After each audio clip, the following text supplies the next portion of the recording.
Bun, is that your play?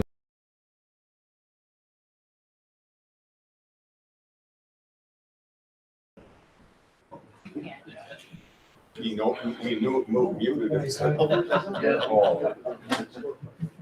That's your one. That's your one.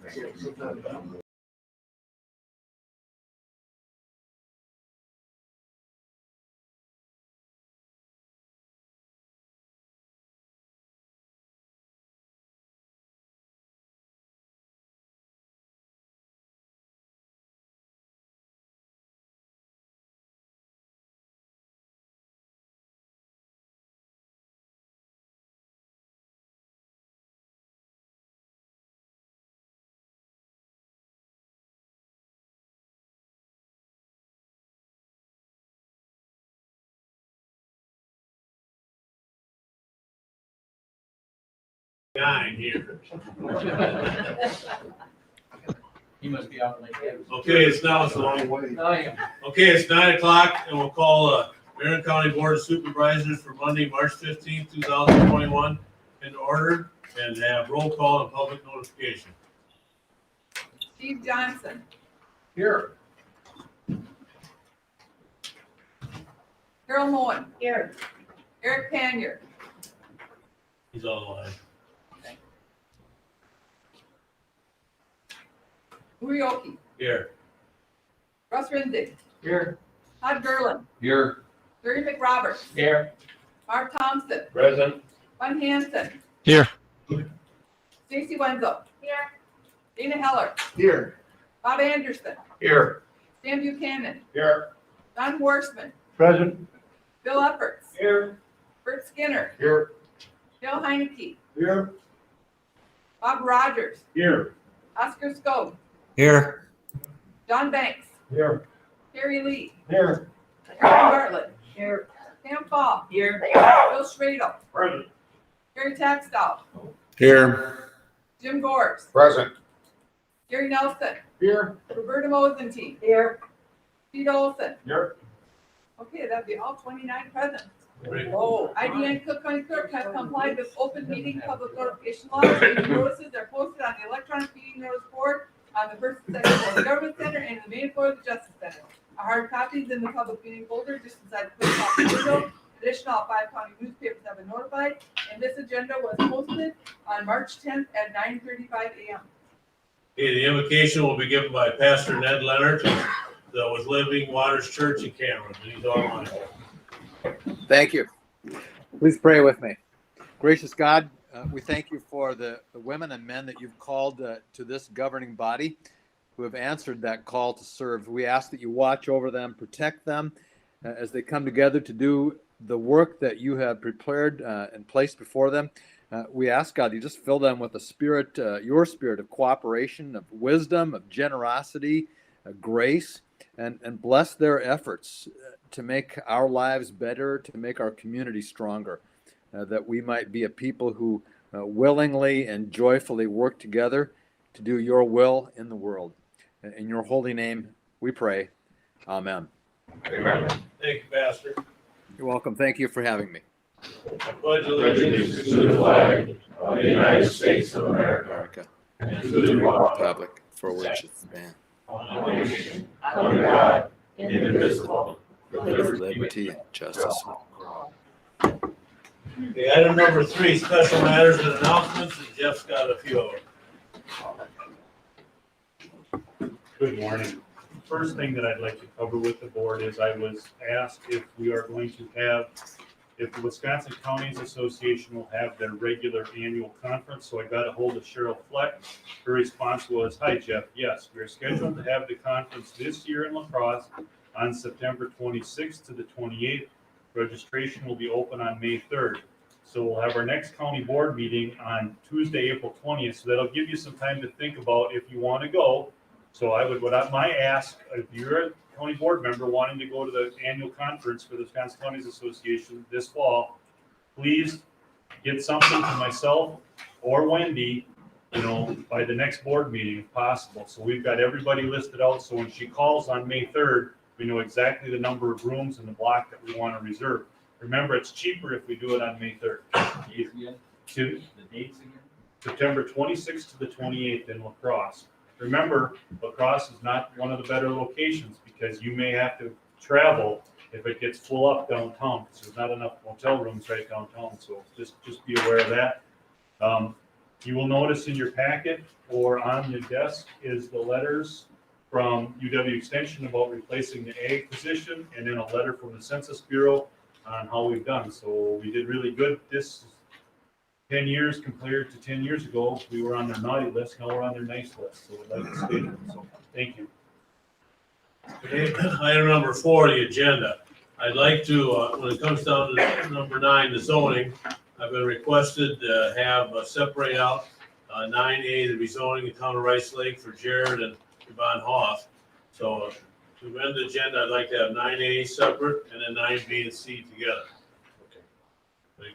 Motion by Supervisor Olson, Second, Bun. second by Supervisor Hanson. Anybody have a problem with any of that? Nope.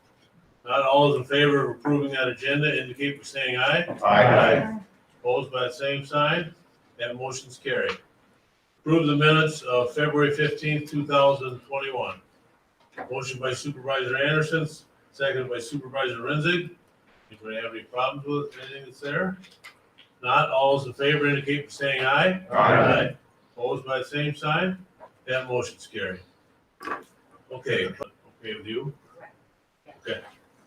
All right, so I'll save you, I'll have you talk at 9A in that part. Okay, item number 7. Alex from the Horton Group's gonna tell us how well we're doing, right, Alex? That's right.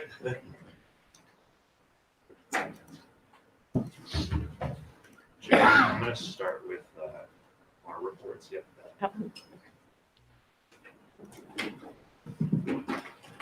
Good morning, everyone. My name is Alex Beaudry with the Horton Group. I'm here today just to provide an update on how the self-funded health insurance plan is running.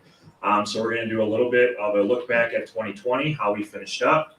I'll give you a look into January of 2021, how we started the year. So we're going to talk about medical data, prescription drug data, and then I will close my presentation with some information on HealthJoy, which is the mobile app that we rolled out at the beginning of the year. That we passed last fall to include with this year's health plan. So I'll give you a little bit of a snapshot. Please stop me at any time if any of you have questions, and I will pause throughout the presentation to make sure I address any questions or concerns. So on the screen here, and I know it's a little small, but I'll walk through the highlights here, is our premium versus claims report 2020. So it has every month broken out. We finished 2020 in a really strong financial position. So we finished the year with a premium versus claims loss ratio of about 75.6%. So again, what that means is for every dollar that was paid into the health fund, both the county and your employees' premium share, we only paid out 75 cents. So on the whole, we had a dollar difference of $1,315,000 to the positive. Okay. So if we were still fully insured through WPS would have retained all of those monies. Now, because we are now in effect the insurance carrier, Barron County retains those funds going into the next year. So really positive year to start being in self-funded. Now, a couple things to remember. The first, obviously, COVID, a little bit different. You'll notice the months of April and May, relatively low cost just because health systems were closed, people weren't going in. A lot of uncertainty around the health system. Second, it's a little bit of an immature year. When we switch carriers, the first couple months are always going to be lighter than what you would normally expect just because there's a claims lag. So if you look at the month of January as an example, we only had a loss ratio that first month of 30%, 29.5%. That won't happen ever again. So we have to remember that looking forward. As you look towards the end of the year, as things kind of got back to more of a normal and the health plan got running with the new plan, the month of October, 114%, November was 91%, and December was 108%. So things definitely picked up towards the end of the year, which is why, even though we're in a very strong financial position last fall, I recommended that we not mess with the rates. We leave them alone as we kind of get into the swing of things here. Any questions on this report? Okay.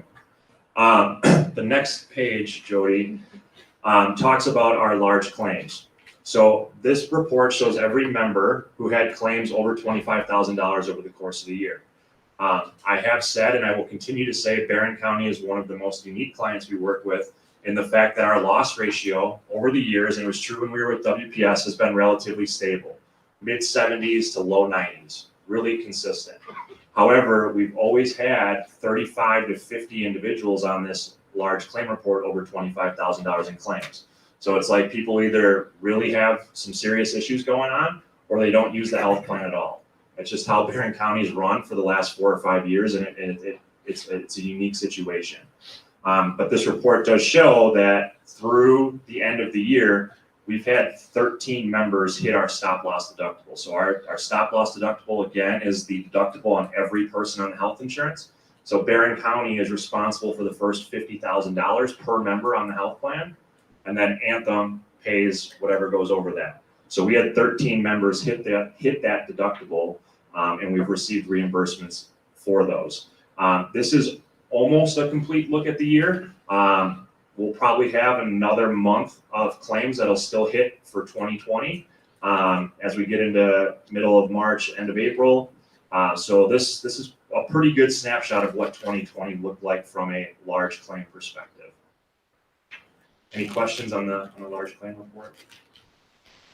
Okay. Looking then into January, we got off to the year on a little bit of a hotter start. So again, this is a more mature year that we're going to be going into, and we're starting the month of January at 108% loss ratio. So, on the last report, we showed a $1.3 million positive fund balance. Through 1 month, the health plan, quote unquote, lost $38,000. So we're $38,000 to the red so far through the month of January. Again, almost all of the data you're seeing in this January report is claims that were incurred in 2020. But again, we do it on a paid basis, so we're showing cash coming in and cash going out. And so far through the first month, things are kind of back to normal. So we're running at a little bit hot to start the year. Any questions on that? Isn't the like the winter months and stuff like that, there, a lot of people seem to set up their procedures of things that they're going to be doing and stuff like that in the winter time. Isn't that kind of add to the 108%? It does. So not only is it, cold and flu season where people are probably getting a little bit more ill, but the nature of a high deductible health plan, once I meet my deductible, I'm more likely to get other things taken care of once I hit my deductible because I don't want to pay out of pocket. So the nature of a high deductible health plan that's also true towards the end of the year. The plan pays more because your members have met their individual deductibles, and they're going to try and get as much done before January 1st just because I don't want to pay out of pocket for my health care. So I think both of those factors play into that. Any other questions? Okay. PBA, who is our third-party administrator, provided the county with a rather in-depth report on some of the items of your health plan. It's like 25 pages long. So I just wanted to pull out a few highlights just to talk about how the health plan ran in a little bit more in depth. The average employee age for Barron County is 46. The national average is 41. So we're a little bit older than your average national employer. That's true for county government. I think across the state, all of the counties we work with are generally run a little bit older. But it's just interesting to note because the older your population, likely the more expensive your healthcare will be. Interestingly enough, your inpatient payments, so folks that spent more than 24 hours in the hospital, only made up 11% of your total costs. The PBA book of average is 29%. That's interesting to me, given the amount of individuals on that large claim report. Most of those costs are in the outpatient hospital setting, which I thought is just kind of an interesting tidbit. The total cost share, so what the county versus your employees pay, is 81% for the county, and your members pay 19% of the total cost. The PBA book of average is 87-13 for that split. I bring that up because I know that in the past, there's been talks about raising the premiums because your premiums are pretty advantageous to your employees. However, this would indicate that your employees are paying more than the average in terms of the cost share. So I thought that was an interesting dynamic. 11% of your members make up 80% of the cost. Not uncommon, right? You know, we had one individual that had several $100,000 in claims. It's just the nature of health insurance, but it does show that that's what insurance is for, and that's why we buy it. In terms of the diagnostic categories, the county was well below PBA's book of average in every category except for cancer. Cancers through the county were 315% above the benchmark through PBA. So the county's running very well. We had a good year so far. Obviously, the books are just kind of about to be closed on 2020, but those were just a couple of the highlights I pulled out of that report. Any questions on any of that information? Okay, I'm gonna move to the. Oh, Gary Taxstone. Was there a lot of hospitalization for COVID? No, I think when I looked at the emergency room data, one of the top 15 claimants that went to the emergency room was a COVID-related claim.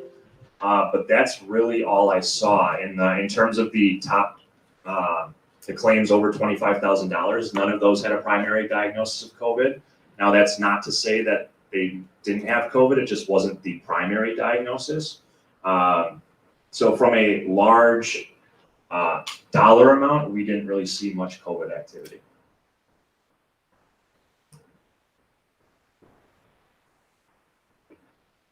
Any other questions? Okay, I'm gonna go to the PowerPoint next. Okay, so a couple of quick things on the prescription drug side of things. This executive summary just shows a couple of highlights. The first that I want to point out is your total member cost share was 21.2%. That is higher than Anthem's book of business. Not surprising, just because we are a high deductible health plan. So that's right in line with what I would expect given the nature of the plan design. So I wanted to point that out because that does look a little bit higher out of the gate. The biggest thing on this page though is the specialty drug summary. So in health insurance, the most rapid area of growth is specialty drugs.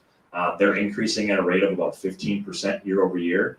And when you think specialty drugs, think about the late night TV commercials. If you've seen a TV commercial for it, that drug is a specialty medication. They cost, anywhere from $3,000, $4,000, $5,000 a month or higher. I have a client who has a hemophiliac on the plan, and that one individual's drugs cost $1 million a year.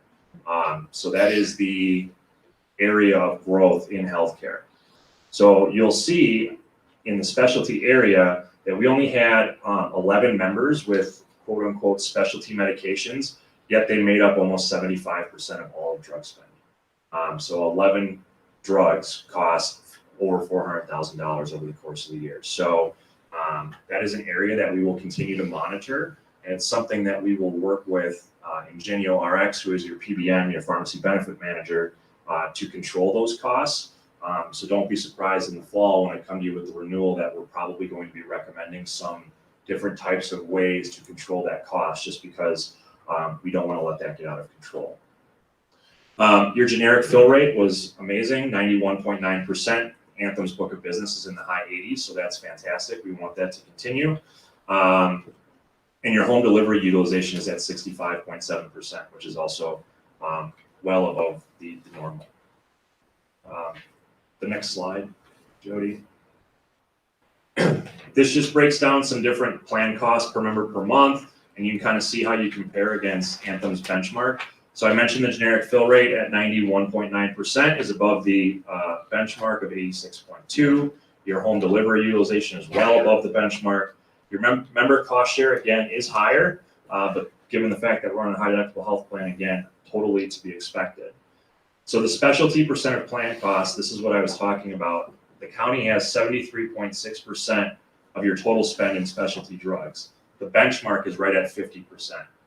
So that's an area of concern that we're going to want to keep our finger on the pulse of that. And we may want to amend the plan to help control some of those costs. There's a lot of positive programs that can make sure your members are getting the drugs they need, but just getting them in a better setting or other ways to save some money. Your formulary compliance rate is at 99.7%, which means people are filling their prescriptions within the formulary that we set, and that's great news. Alex, Yes. with those last two positive things you said, the usage and the generics, is that due to Healthjoy, or could it be attributed to that? It could be, yeah. It could also Is there any way to be. measure that? What's that? Is there any way to measure that? Well, the problem is we just started Healthjoy this year, right? So last year, that's Healthjoy wasn't in place. So a lot of it's probably just, doctors writing the correct script, members having conversation with their doctors, those types of different things. So it's great, and we want your members to continue that. The next slide then just shows the number of unique patients for specialty, again, was at 11. So that's 1.6% of your total members on the prescription drug plan are driving 74% of the cost. Meanwhile, you had 480 unique patients getting non-specialty medications that only attributed to 26.4%. So really just kind of driving home that we want to manage that specialty medications the best that we can. The next slide. So the next two slides, and then we'll wrap up prescription drug utilization, just show the indications and then the top specific drug names that are driving costs. The number one is inflammatory conditions. These are your drugs like Humira and Enbrel. I see these drugs on every one of my clients' top 10 drug lists, so it's not surprising to see them on yours. They treat, psoriasis, Crohn's disease, rheumatoid arthritis. I mean, these drugs do quite a bit, and they're expensive. It's $5,000-$6,000 per month for everyone who's on one of those prescriptions. Your second highest category is diabetes. So we have 28 unique patients that are receiving diabetes medications. What's interesting is, according to the PDA results, our number of diabetics on the health plan is well below their average. However, according to the Anthem data, they are driving a lot of our costs with prescription drug utilization. So, as we look to the wellness program and some other things, diabetes management might be a way, something that we want to take a look at to help control those costs. Those are the main drivers there in terms of specialty medications. The last slide then just talks about the individual drugs. So again, Humira and Enbrel are 1 through 4, a couple different ways to get those medications. So they're on there. But then, diabetes medications and anti-seizure medication, kind of wrapping up the top 5 there, top 6. So nothing extremely out of the ordinary here. We just want to kind of keep our eye on specialty drugs. Any questions on any of that information? Yes. Can that information be emailed to us? Pete, what I was gonna do is, say it when he's finished here, anybody that wants some of this information, talk to Jeff and request it from him. Jeff drafting an email, so. Okay. And then I'm just going to go with that Healthjoy document. Okay, then to close up on the update here for the health plan, how it's running, is the Healthjoy information. So really want to end on a really positive note. This is the program, again, just to remind you that we that you all voted to implement for the next 2 years. So we're in a contract through the end of 2022 with Healthjoy.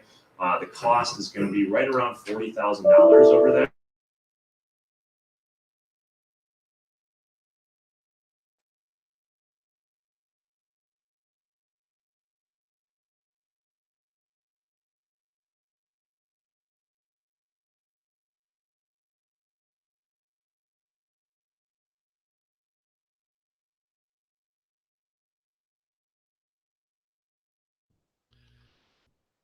We just lost the sound.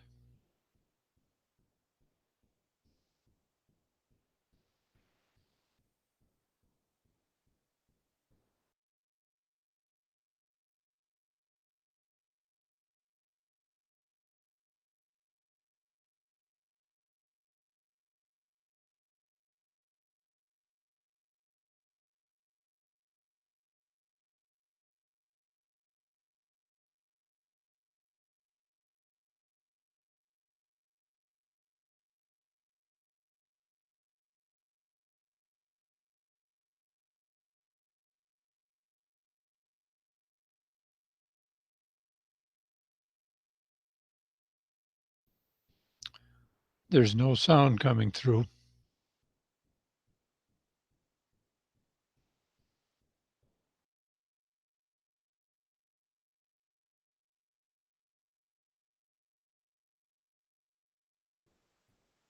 We have no audio.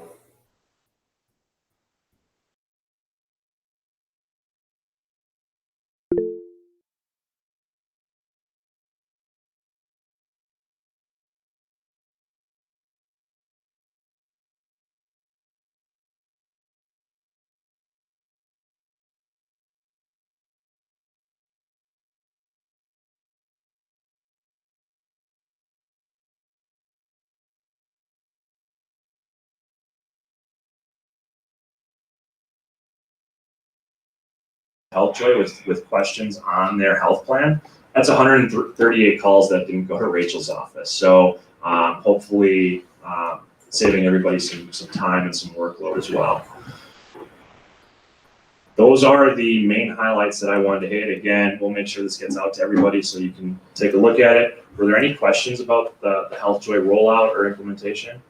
You're saying right now, so far this year, we've saved 21,000 or 17,000 on the HealthJoy, and we paid 21,000 for this year, so we have a good chance of exceeding the cost that we paid for it. Yeah, absolutely. If this continues, we might pay for 2 years in the first year. If the rate continues, which I don't see any reason why it wouldn't. And we have some future strategies on how we're going to continue to keep people engaged. We can roll out customized communications, all of those different things. So I would expect, I'm hopeful that will continue. Is there any further questions? Anybody online or here by the supervisors? If not, Alex, thanks a lot. Good presentation, and look forward to seeing you in the fall. Absolutely. Thank you. Okay, item number 8, the Highway Facility Steering Committee recommendation for our bid package number 2. I would move that we award bid set number 2 in an amount of $12,120,394. Okay, motion by Supervisor Olson, second by Supervisor Gores to approve that bid packet number 2. And who's going to do the talking, Mark or Chad? I can start off. We had a very good turnout on our bid pack 2. As you can see, Van Osten Schieffer got the cast in place concrete. RJ Jarowski is doing the carpentry. Valpole Windows will be doing the storefront and the windows. PNS Contractors again got the drywall package. Ryan Jack Painting received the wall coverings and painting portion of the job. Fire protection sprinkler, Ted F. Ahern. Plumbing will be completed by Hooper Corporation. HVAC will be certified plumbing out of Eau Claire. Electrical will be Hudson Electric. Site work is Erickson Excavating. Mechanically polished concrete is Hanson Masonry. With this total, we are projected right now 58% of the bidders, awarded bidders, is within a 45-mile radius. So that's pretty good. So majority of the money that we're spending is going back into community in the surrounding area. Any questions? Gary's got some. Gary. Yeah, are we, the building materials, are they being separated out from the contracts for the county to pay directly? The building materials themselves is not, it's part of the actual contracts with each individual contractor. The cast and pillars contract, for example, VNS is purchasing the rebar, wire mats, and concrete under their contract. So, no, it's not individually line item. Are we paying the sales tax on everything? We had the sales tax included in their contract price, which we will get back on a change order once they purchase the materials. They'll issue us a credit change order for each contract. So we aren't going to be paying the sales tax? We will not be paying sales tax. Our estimate was about $550,000 that you should get back in sales tax. Any further questions for Chad? Dan? Does that complete all the bid packages now? We have 6 bid packages that didn't meet criteria, and they are currently back out on sites right now. Joint sealants, especially door, the accordion door in the conference room, vehicle hoist and bridge crane, and then fencing. We have a March 25th pre-bid meeting here again at 10 a.m. Material prices are just going crazy. Unless Jody, if it's, Okay. Okay, material prices are just going crazy right now. Are they affecting us in any way, shape, or form? As far as our future contracts are? Future contracts, no. We are sitting pretty good with the ones that are coming out here, or that are out on the street right now. Joint sealants, it's a typical number, especially doors, accordion lift, and vehicle hoist and crane. So that's smaller items, smaller packages that shouldn't be affected by any of the crazy inflation that's happening right now. Yeah, I mean, I know it's really bad at the moment, so. We would not anticipate that any contractors that come to us with a change order request because material prices went higher. That's their risk.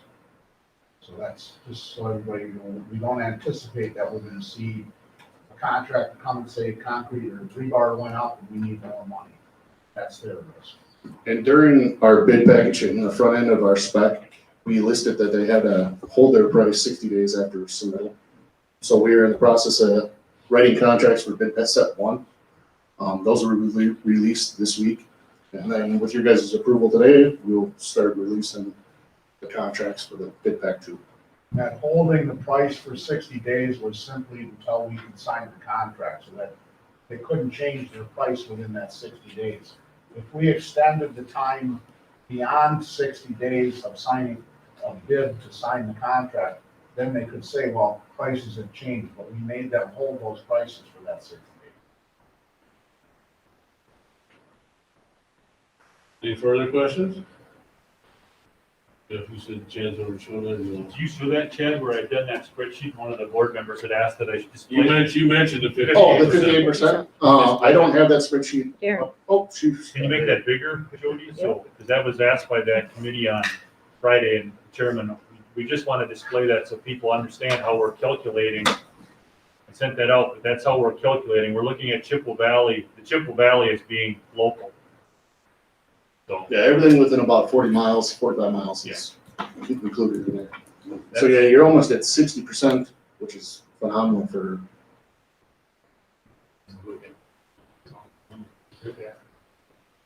Any further questions? Anybody else?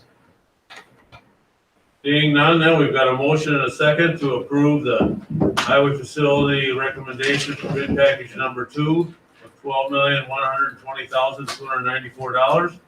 Is there any further discussion? If not, all those in favor of approving that package indicate by saying aye. Aye. Opposed by the same sign. That motion is carried. Thank you. Okay, item number 9A, the rezoning of the town of Rice Lake, Jared and Yvonne Hoff. And what I'd like to do is get a motion to approve that. And then we'll have Lynn House talk, give us her ideas. We'll have some, maybe more discussion, and eventually have a roll call vote on that. So, motion by Supervisor Heineke, second by Supervisor Moen to approve rezoning Town of Rice Lake, Jared and Yvonne Hoff. And Lynn, you're up. Could you come up to the podium, just state your name and address and tell us your ideas. You can hold, do whatever you want. My name is Lynn House. Yeah, I think you need to. I do need it. Yeah, see, the people online have a doesn't- hard time hearing. It's not gonna fit in there. You'll just need to hold it. All right then. Can you hear me now? Can you hear me now? No? Is the light on at the bottom? It was already on. Can you tap it maybe? Or just tap the microphone? Just tap it, we don't know. Oh, there it Yep, is. it's on. Can you hear me now? Yes. All right. My name is Lynn House, and I own the property that abuts the Hoff land. To my north, was Russell Monroe. And he grew up in my house.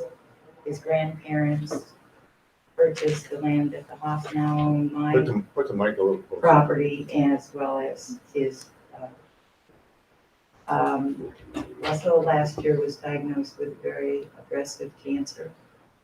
And for several months, he kept making me try to promise that I would defend, protect the land that Haas purchased. And his intent was that I protect the stream and the farmland and the wetland from development. And last November, he passed away. So I'm here today to honor my promise to him. And so I have been working to try to do that through the town board, the town zoning committee, the county zoning committee. But I have not been successful. As background, the land was purchased by Russell's grandparents, John and Auxilia Monroe, in the late 1800s. I owned the house that they built over 100 years ago. And this land, as well as now the Hoff farm, was continued to be farmed, for the past over 130 years at this point. The parcel was sold at auction last November. It's enrolled in the Farmland Preservation Program, which I am a strong advocate of, and it's designated as a historic parcel. So it meets the criteria of being a legacy property that's maintained its historical and its cultural significance over the generations. When I looked at it through my eyes rather than through Russell's eyes, I mean, I see why it was important to him. It's a beautiful piece of property. There is more wetlands than there is farmland on the property. They have already built or are in the process of building. The property itself is like a long airstrip. I mean, the tillable land is an airstrip, and then most of the land is wetlands and the stream. And their intent, as I understand it, is to incorporate the wetlands and stream property into the. Okay, Lynn, I'm sorry, your 3 minutes is up. All right, thank you, though. Okay, We only get 3 minutes. yeah.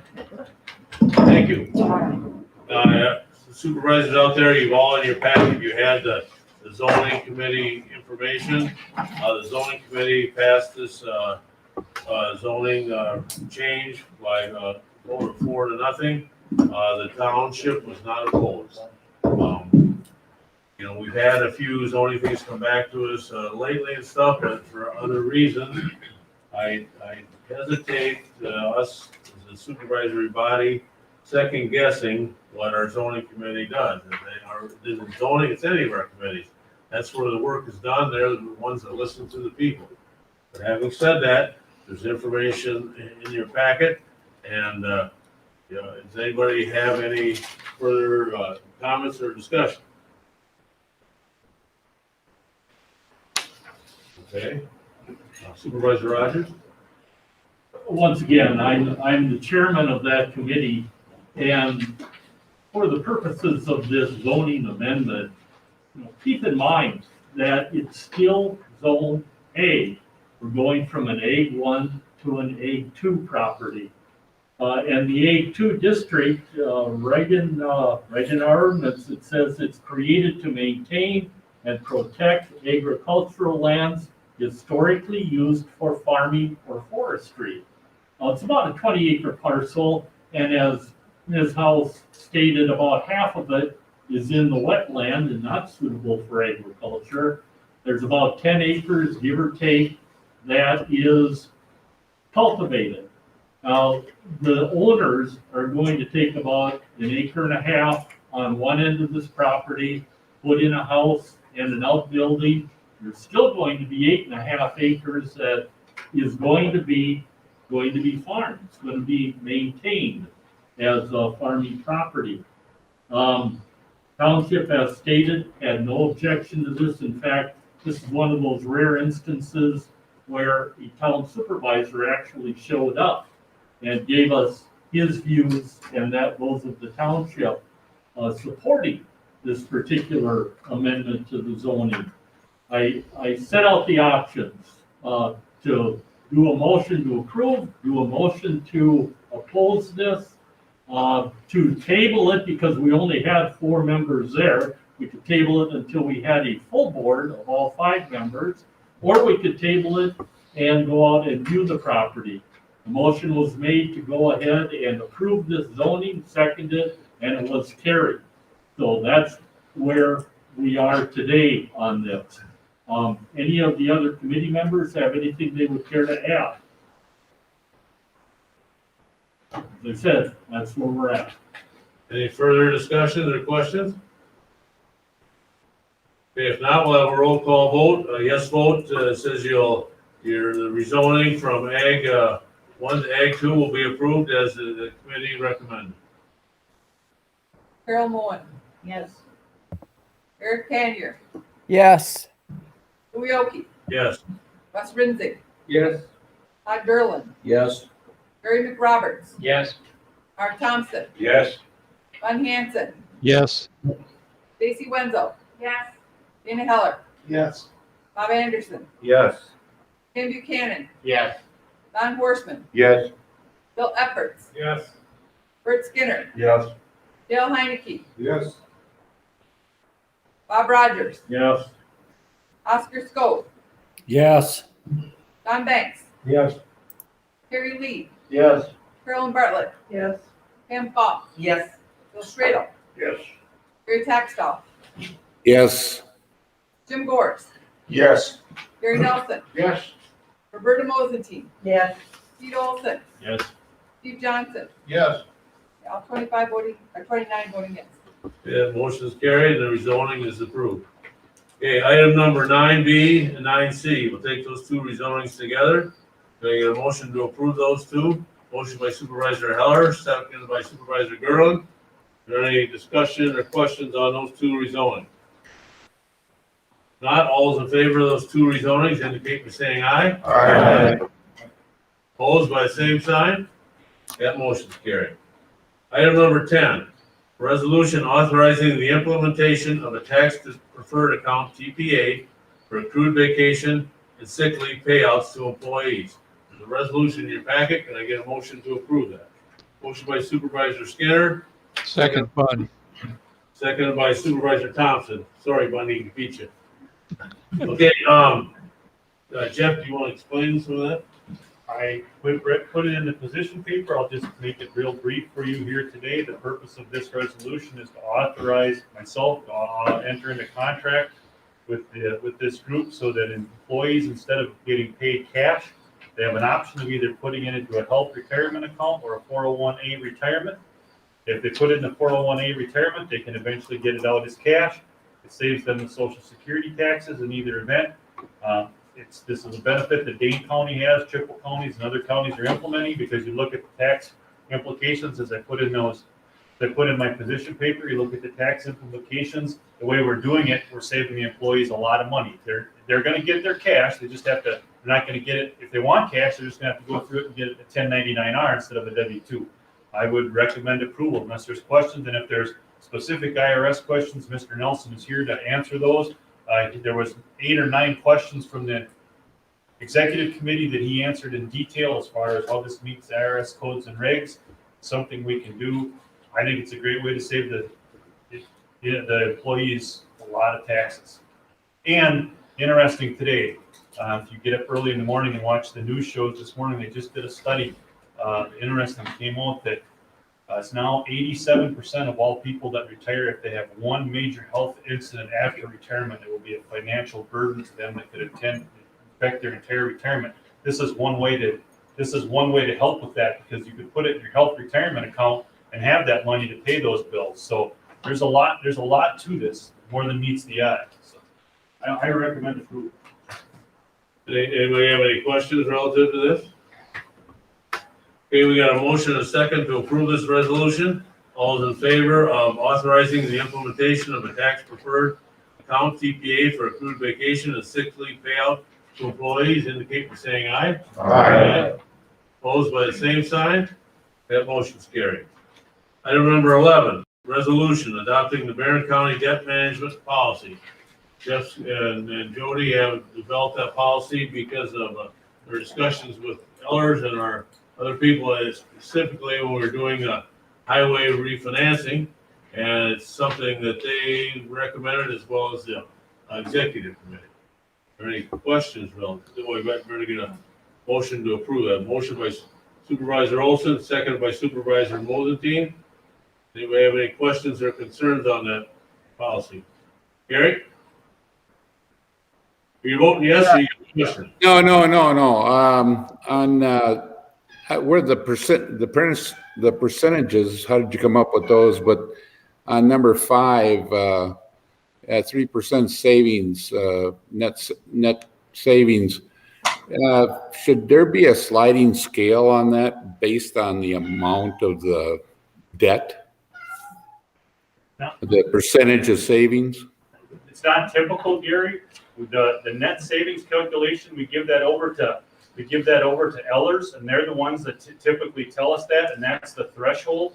That's where they like to keep it. So and that's, as I understand it, and I could be wrong, but as I understand it, that's an industry standard that we look at the savings, because you have to go out and pay the lawyers to redo the debt instrument and stuff. So that was something they did. That's something they recommended. Can I just share how this? Yeah. I would like to share with the board that it was a very interesting comment from Standard & Poor's, and some of us were on. They said, you don't have a debt management policy. I said, no. They said, we've looked back for X number of years. You don't borrow much money, do you? I said, no, our county board's been typically pretty debt adverse. And they said, yes, we figured that out. So that's another reason that drove this is they know that we're debt adverse, but they just want this policy on the record. So next time, and I'm not for borrowing money, but the next time we have a big legacy project, here's our debt management policy. This is when it was enacted, so on and so forth. I'm not going to change a thing. I don't want to borrow money. It's just one of the boxes they need checked Check. on their. Gary?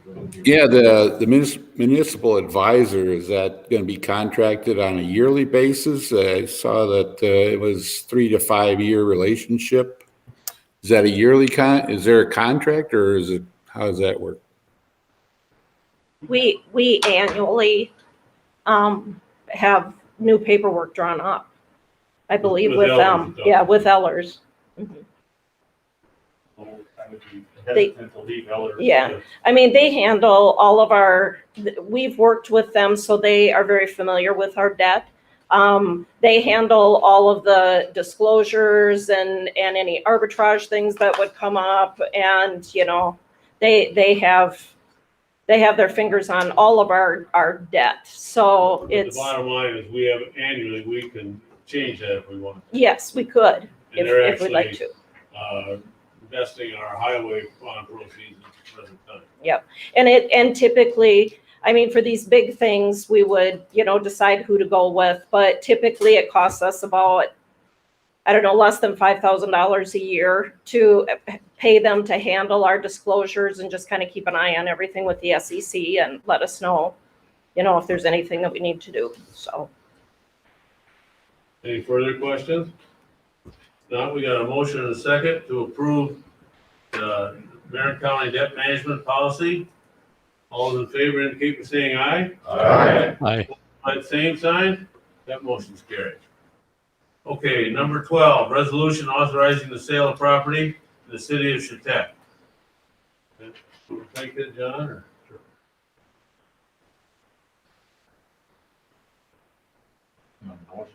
Yeah. Motion by Supervisor Renzig, second by Supervisor Banks to approve that sale of the property.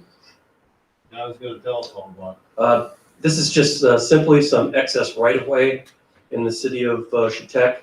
This is where the old Highway 53 had come through, and which is along Double S.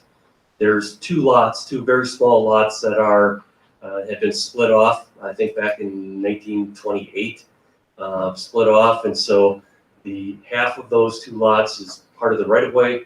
The other half has a building on it, and the building comes right up to the edge of the right of way. And quite honestly, for the last 15 years, they've probably been using that portion of those lots as a parking lot. The property was recently sold. The new owner contacted Mr. Serby and wanted to purchase those. We don't have a use for it. We retained 10 feet along Double S in case there's a future sidewalk. This individual's paid all the costs of that surveying, or will be paying the cost of that surveying, and this was approved by the Highway Committee previously, a couple months back. Anybody have any questions of John? Supervisor Roger? One thing that's not mentioned is the purchase price in this. Is that subject to negotiation, or are we essentially giving it to the? There's a purchase price. The Highway Committee set the price for that right of way. And plus, this individual is responsible for any of the other costs, whether it be the cost for our surveyor to actually make that certified survey map, to retain the 10 feet, to all the recording costs. All those things were negotiated with the Highway Committee. The reason we don't disclose the purchase price? Oh, no, I think it was $650 for this strip, plus all the other costs. I think the total payment that he'll be making is about $1,500. Any further questions? Not all those in favor of authorizing that sale of property in the city of Chetek indicate by saying aye. Aye. Opposed, say no. Okay, that motion's carried. 13, a resolution authorizing the sale of property, Farmers Union Co-op Transporting. Motion by Supervisor Horstman, seconded by Supervisor Nelson. Okay, anybody want to talk about that, Mark, or? I can do that. Okay, John. Okay, this is a piece of property, as you're all aware, the Highway Department has been picking up parcels of property as they become available, and now have almost all of the property where the new facility is going to be going in. There is one small little piece that sticks in the middle that's owned by Farmers Union Co-op Transport, and the Highway Committee and Mr. Serby have negotiated a deal with a development agreement with the owners of that property, and they're going to purchase that for $1. The building that is on that property is going to be moved across the street and put on a piece of property that the county owns, and then once that's completed, we will sell that property to them for $1. They still have a need for a place for their business. This works out as a win-win. It opens up that entire area for the county. An additional benefit would be that there's a street that runs all the way back to the trailer park, but it's a dead end. It doesn't go into the park. Everything beyond that building then can be vacated, and the Highway Department will be able to have access to using that property that's vacated, that vacated street from that point back. However, can't build on it because there's some utility easements. And if there's anything further, I think that the Commissioner can speak to any questions you might have. If I remember right, Mark, we did dollar for dollar, but there's value in that property, and because of that value, we're moving the building on their property, pay the cost, so that's kind of pretty pro for. It was pretty much the comparison of what the sale or what the purchase price of that property appraised at is about what it would cost us to move them to the other location. And they didn't want to sell. They didn't want to sell the property without having another location to go to, and they didn't want a big investment in building a new building. So we reached a compromise where we will move their building for them. We're doing the utility work and pouring a concrete slab and moving that building and getting that building operational for them in exchange for the land. And that ended up to be pretty close to what the appraised value of the property was. Any discussions or questions? Don? Also there was a big advantage to us about having that property in our new construction. It's coming together. Yeah. Any further questions or concerns? If not, all those in favor of authorizing the sale of property to the Farmers Union Co-op Transport Inc., indicate by saying aye. Aye. Opposed by the same sign? That motion's carried. Item number 14, resolution designating the week of April 26th through April 30th, 2021 as a work zone awareness week in Barron County. Motion by Supervisor Rogers, second by Supervisor Schradl. Anybody have any concerns or with that? Pretty standard. If not, all those in favor of passing the resolution designating the week of April 26th through the 30th, 2021, the Work Zone Awareness Week, indicate by saying aye. Aye. Opposed by the same sign? That motion's carried. Okay, item number 15, resolution setting forth the agreement between Barron County and the Wisconsin Professional Police Association. 3-year contract. I recommend passage of this. We've reached the end of negotiations. I believe this is a fair and equitable contract. Better get a motion. Sorry, I screwed up. Yep. Motion by Supervisor McRoberts, second by Supervisor Nelson. Go ahead, sorry. Okay, well, I sent out the TAs that we agreed to. I believe this is a fair and equitable 3-year contract that we've negotiated. We haven't negotiated in the press. We've negotiated this fair and honestly. There's been Supervisor Rogers, Supervisor Nelson, Supervisor Thompson, Supervisor Horstman, and one more. No, you four. You four were in on negotiating. When we got down to we did use a mediator, which I believe was very effective and fruitful. Supervisor Nelson, Supervisor Horstman were there. They recommended approval. It says this contract has been ratified by the local WPPA already. So unless there's specific questions, like I say, I recommend approval. Any further questions? Gary? Yeah, the percentage increases in wages similar to all the other employees?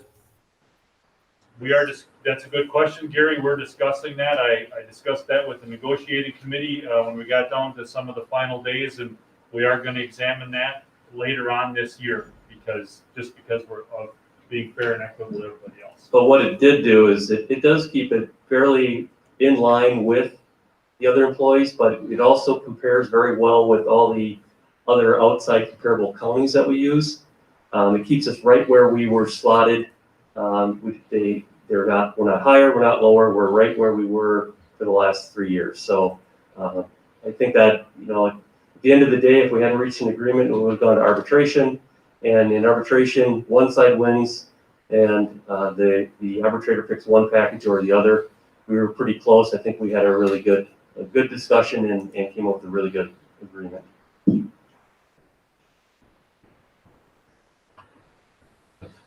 Any further questions? Not, all those in favor of passing the resolution setting forth the agreement between Barron County and the Wisconsin Professional Police Association, indicate by saying aye. Aye. Opposed by the same sign? Motion's carried. Okay, item number 16, report from the county administrator. Okay, a couple things, then we'll get into this. But, I want to compliment our employees, Rachel Ritchie, for her excellent work on Health Joy. If you didn't pick up on what Alex said, we have the highest rating of any of his clients for people using Health Joy. I mean, it's amazing that we're essentially 3 months into this and we're already saving 1 year's worth of premium that we paid them. So there's definitely some return on investment there. It's really real and measurable. If you want paper copies of what he presented, I just made a few paper copies. I didn't want to burn up, I'd have burned up 120 pages of documents. And if you want one, I emailed them to you as PDFs. If you want paper copy, you can have them. I'm going to do my update in reverse. If you want to be able for me to email you something to your smartphone, I need to know your phone number and with the name of your carrier. I'm going to use this, for example, if there's a committee meeting canceled. But all of you will get it. Lance has set this up. Actually, Lance and Wendy has set this up. So it's only one group if you want to use that. Point number 2 was on the virtual meeting attendance, and I see most of you have signed up, and I thank you for that. Now I want to go on to sales tax, because this has become a really hot topic of late. So if you want to put up that sales tax from what Wisconsin Counties Association did, let's start there. If we can do that. So this was, you can see here, the color coding. I want to point this out. You can see these counties in northwest Wisconsin that border Minnesota, how they've jumped. You can also, this is sales tax collections in 2020, and you can see also where the people come up from our neighbor to the south. So our neighbor to the south are here, our neighbor to the west are in northwest Wisconsin. And you can see that, sales tax actually increased, which we've talked about, which I keep telling the board, sales tax is really a huge driver now for our budget. It's up to about 25%. There need to be at least a 25% increase in the property tax levy to match the nearly $5 million that we're getting in sales tax. That's point number 1. Point number 2 is after this came out, we had a spreadsheet, if we can show that one, it's actually by month. So this is our sales tax. If anybody wants this, we'll give it to you. Jody can give this to you. Oh, you're talking about that other one. But I'm talking about that other one.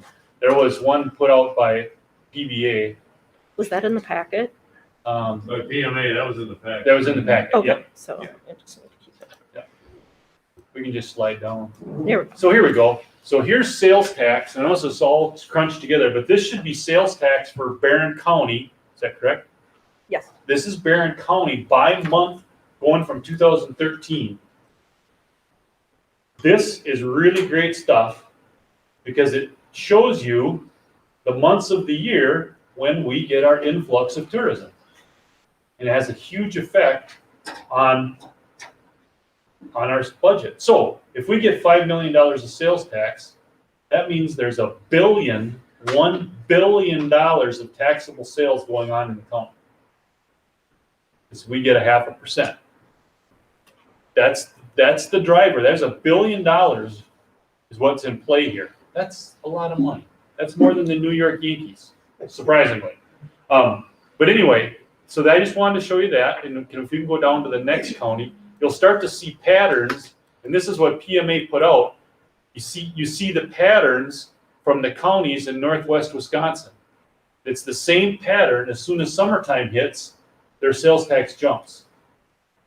So when we talk tourism, when we talk ATVs, UTVs, snowmobiles, all those things are now a huge driver of the Barron County budget. So if you want to go down a couple more, but they're all just consistent.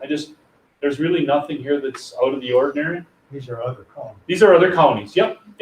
So I just wanted you to see that. I don't know what county this one is here, but basically what PMA proved is all the counties in northwest Wisconsin see a jump in sales tax during the summer. So that's it. This is just for your information. And thank you, Mr. Chairman. I have nothing left. Which municipality generates the most in sales tax, and what percent do you think it is? Can't tell you that. That's a great question. In 1986, when the county actually implemented sales tax, the clerk's office would actually get by municipality, but by 1988 or 89, the Department of Revenue said, no. That is proprietary to that business, so they don't disclose that. You can't even ask them and get it. So good question. But yes, because it's been asked, because way back in the day when I started at the county and I worked up in the clerk's office, they had all that, and I believe we actually had to package it all up and give it back. Yeah, so it's confidential, so I can't. Assuming that probably Rice Lake has more than Woodbury. Yes, I would assume that, and I would imagine that Chautauqua is part of the jump in the summertime. I know Ray And Cumberland. I know Ray can tell you to the day, to the week when the cabin's open because of the amount of garbage increase that we get. Jeff, Yes. are there any statistics on what our population, how much it rises in the summertime is that stuff available? You see that from other places quite often, and I was just wondering how, there isn't nothing of. The only information that I have is one time I heard Judge Babler say that he believes that the county increases by exactly, so we're about 46,000. He believes we grow by about 23,000 in the summer.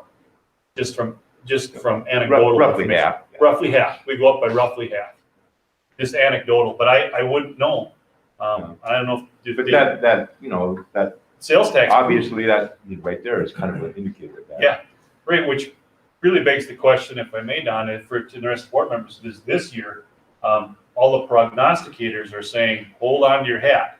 When the kids get out of school with the number of COVID shots that'll be out there, look out. The families are gonna travel. It's gonna be really, really huge, so. Already said that about Yep. spring break. Yeah. The other thing I see interesting on that, well, all of those graphs are the same, is the trend line isn't going up. Correct. It's not, it hasn't gone down, it's continually going up overall. We talked about travel, there was an interesting, somebody mentioned about travel. There's an interesting, 2 weekends ago, KARE 11 News had a special on people age 65 and older that have already vaccinated and met all the CDC criteria. 40% of them are already traveling south, even though it's this late in the year. So you're talking about Americans not wanting to stay home. They want to travel, so it should be an interesting year. That's all I have. Unless there's any other questions. I don't want to belittle a point. Okay, appointments, do we have any? I have none, sir. Number 18, claims, petitions, and correspondence, Jenna? No. Okay. Item number 19, suggestions for future agenda items. We have bid pack 3. I think we'll have bid pack 3 ready to approve next April 20th. Okay, anything else? Just remember, board members, Tuesday meeting, Tuesday, April 20th, 9 a.m. Please write that down. It's the mandatory Tuesday meeting, mandatory by state statute. Anything further? If not, by unanimous consent, we'll adjourn at 10:07. Thank you, everybody.